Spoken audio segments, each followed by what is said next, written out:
जामपुर गांव में एक शंकर भगवान का मंदिर था जो कई सालों पुराना था। जब कभी भी गांव पर कोई परेशानी आती उस मंदिर से एक रोशनी चारों तरफ फैल जाती और रोशनी इतनी तेज होती कि कोई भी उस रोशनी के सामने टिक नहीं पाता था। एक दिन वहां एक मुसाफिर आया, उसका नाम मोहन था। मोहन ने वहां खड़े एक आदमी से पूछा, अरे भैया सुनो, मुझे टीकमपुर के लिए जाना है, लेकिन रात बहुत हो गई है, तो क्या मैं यहाँ रुक सकता हूँ? आप जाकर एक बार सरपंच साहब से मिल लीजिए, वही आपको यहाँ रुकने की आज्ञा दे सकते हैं। मोहन ने फिर उस आदमी से कहा, अच्छा ठीक है।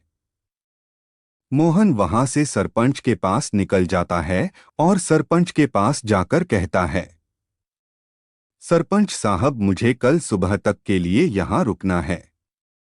मुझे टीकमपुर जाना है, लेकिन रात बहुत हो गई है, तो मैं इस समय नहीं जा सकता।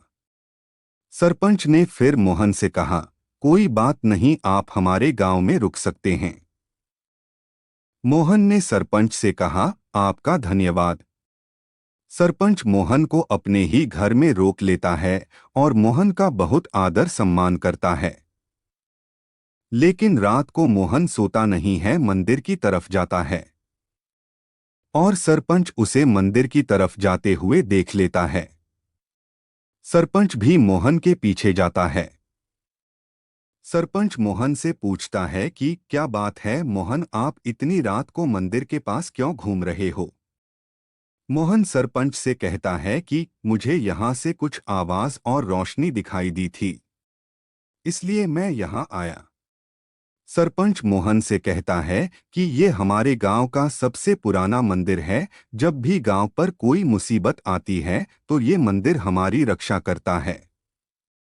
मोहन सरपंच से पूछता है कि क्या यहाँ कोई नागिन है क्या? सरपंच मोहन से पूछता है कि आपको कैसे पता कि यहाँ कोई नागिन है? मोहन सरपंच से कहता है कि मुझे ऐसा लगा जैसे यहाँ कोई नागिन है। सरपंच मोहन से पूछता है कि कौन हो तुम? मैं मोहन हूँ।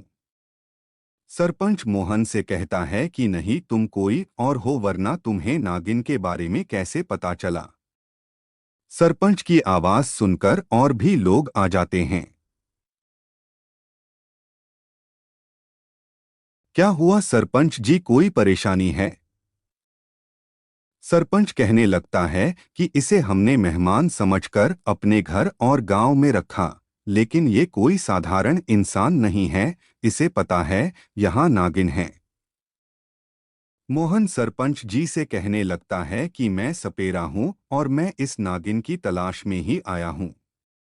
मुझे किसी भी तरह ये इच्छाधारी नागिन चाहिए। इतने में इच्छाधारी नागिन सामने आती है। इच्छाधारी नागिन मोहन से कहने लगती है कि क्यों आए हो तुम यहाँ? मोहन इच्छाधारी से कहता है कि मैं तुमको लेने के लिए आया हूँ, चलो मेरे साथ।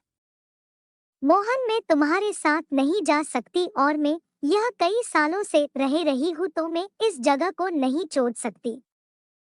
मोहन इच्छाधारी नागिन से कहता कि अगर तुम मेरे साथ नहीं चलोगी तो मैं ये पूरा गांव बर्बाद कर दूंगा।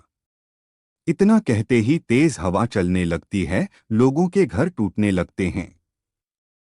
मोहन, ऐसा मत करो तुम। मैं ऐसा करना नहीं चाहता था, लेकिन तुम मेरी बात नहीं सुन रही हो।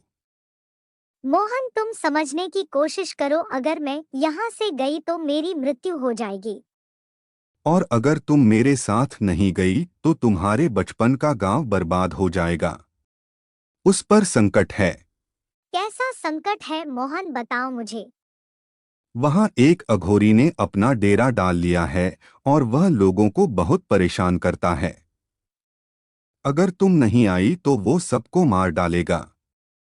सिर्फ तुम ही उससे लड़ सकती हो, वो शक्ति मेरे पास भी नहीं है जो तुम्हारे पास है।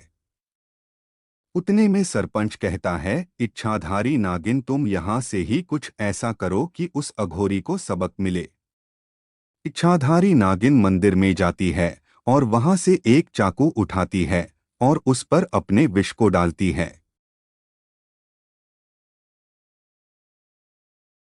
उसे मोहन को देती है और कहती है कि इस चाकू को अघोरी के उस कमंडल के पास रख देना जिससे वह लोगों को शराब पिलाता है। अगर अघोरी के इरादे गलत होंगे तो उसकी वक्त उसकी शक्तियां चली जाएंगी। मोहन वो चाकू लेकर चला जाता है और जैसा इच्छाधारी नागिन ने बोला होता है वैसा ही करता है।